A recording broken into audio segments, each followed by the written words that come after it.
Ahead of the next round of financial calls, WB Discovery is going to have a lot to talk about, especially when it comes to their losses. And one of the biggest losses they've had this year is, of course, none other than Suicide Squad Kill the Justice League. So it's not that surprising that right now they are in discussions of selling off WB Games.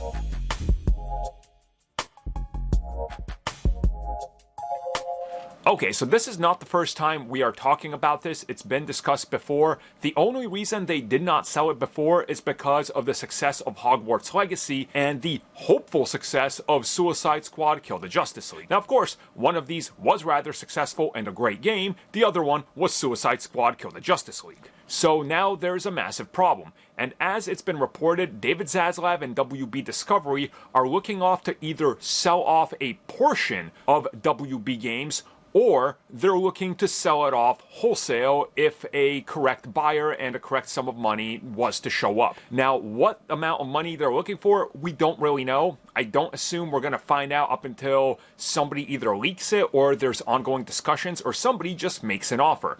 I would guess they're probably looking for a couple of billion, but the problem that always arises is, and this is something we talked about previously, they apparently wanted like 8 to 10 billion for WB Games, but you didn't get the characters, which means it's worthless. If you get WB Games, which includes like NetherRealm, which is Mortal Kombat and Injustice, and you get Rocksteady and all that, right? Well, okay, you're getting that, right? You're getting the developer, but you don't get the Harry Potter IP, you don't get Batman, you don't get Mortal Kombat, you don't get Injustice. Therefore, it's worthless. You just got a bunch of developers that have nothing to work on, and that's been why, honestly, they haven't sold it. I've also talked to somebody that is a friend of mine that is a game developer that works at one of the big companies, and he said that dealing with a WB is an absolute nightmare when it comes to licensing, when it comes to what you're allowed to use, and how much they're charging for some of their IPs and characters to appear in things, which again is a major problem. So what we're hearing right now is, again, ahead of financial calls, that they really want to try to move this asset to downsize their debt. And they're like, what, 38 to 40 billion in debt? They're not going to offload 8 to 10 billion dollars off of games that are worthless because you're only getting the developer, and the developer like Rocksteady is not the same Rocksteady it was when Arkham City was out. Many of those people have moved on. It's just that studio in name only. You know, people look at Bungie today and they have their own problems under Sony. Bungie is not the same Bungie they were when Halo 2 and Halo 3 were coming out. People automatically assume that they are, but they're not.